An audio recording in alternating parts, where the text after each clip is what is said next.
La question 31, c'est une question avec des tableaux de proportionnalité. Cette question, tu retrouvais exactement la même, avec d'autres nombres, en 2014 et en 2015.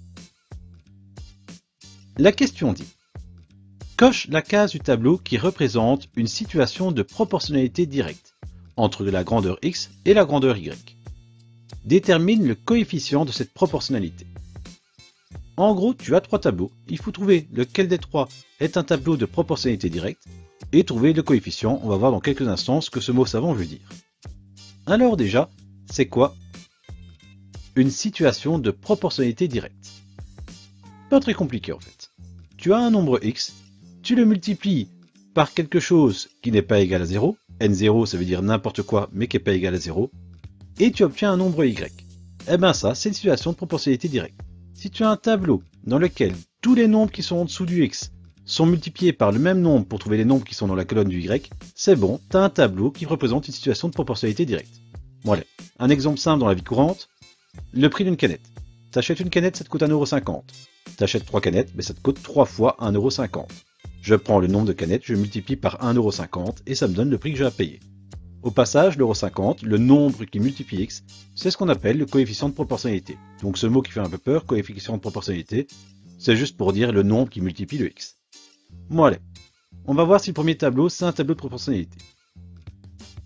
Pour passer du 1 au 6, je dois multiplier par 6. Une fois 6, 6. Jusque là ça va, on ne s'est pas foulé un neurone. On va vérifier si on fait la même multiplication à la deuxième ligne. 2 fois 6, ah non, ça fait pas 7. Ben voilà, le tableau A, c'est pas un tableau de proportionnalité, c'est déjà réglé. On l'oublie et on passe au deuxième tableau. Rebelote. Pour passer de 3 à 1, je divise par 3. Attends un petit peu, avant ça je te dis qu'on faisait des multiplications et d'un coup je fais des divisions. Ouais, c'est vrai. En fait, c'est des multiplications ou des divisions. De toute façon, une division, c'est une multiplication par l'inverse. Ce que je veux dire, c'est qu'en fait, quand je divise par 3, ce que j'ai fait en fait, c'est multiplier par 1 tiers. Donc par facilité, on dit qu'on multiplie x toujours par le même nombre, le coefficient de proportionnalité, mais en fait tu peux faire un fois ou un divisé. Le coefficient de proportionnalité, ça pourrait être une fraction. Si tu avais multiplié par un tiers, c'est comme si tu avais fait diviser par 3. Maintenant qu'on en a discuté et qu'on est tous d'accord, je vais vérifier si à chaque ligne j'ai fait diviser par 3 pour passer de x à y. Si c'est le cas, c'est bon, je coche le tableau B. Si c'est pas le cas, je passe au tableau C. 4 divisé par 3, ça fait pas 2. C'est réglé, c'est pas non plus le tableau B. Arrivé là, par élimination, tu pourrais dire c'est le tableau C, vu que de toute façon il n'y a que 3 tableaux que j'ai déjà éliminé les deux premiers. C'est vrai, tu peux cocher le tableau C et tu as déjà un des points. Cependant, pour trouver le coefficient de proportionnalité et l'histoire d'être bien complet, ce serait quand même bien de savoir comment on fait pour passer du x au y dans le tableau C. On y va. Première ligne, pour passer de 1 à 3, je fais x3. Je vais m'assurer que je fais x3 à chaque ligne, mais normalement c'est forcément cela, vu que c'est pas le tableau A ni le tableau B, c'est forcément le tableau C, sinon il n'y a pas de réponse à notre question 31 et serait fortement problématique.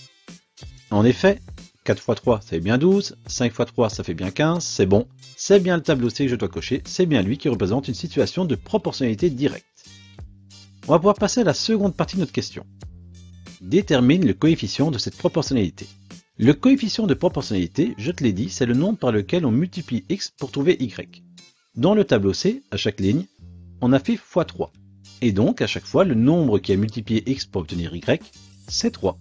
Et donc, le coefficient de proportionnalité, c'est 3.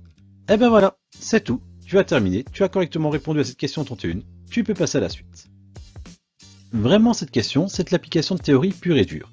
Si tu sais c'est quoi un tableau de proportionnalité directe, tu sais qu'il faut simplement qu'à chaque ligne, pour passer de x à y, on multiplie par la même chose. Tu vérifies si c'est le cas dans le premier tableau. Si c'est pas le cas, tu passes au deuxième tableau, et ainsi de suite. Quand tu as trouvé un tableau où tu as la même multiplication pour passer de la colonne x à la colonne y à chacune des lignes, c'est bon, tu coches et c'est réglé. Coefficient de proportionnalité, de nouveau du vocabulaire.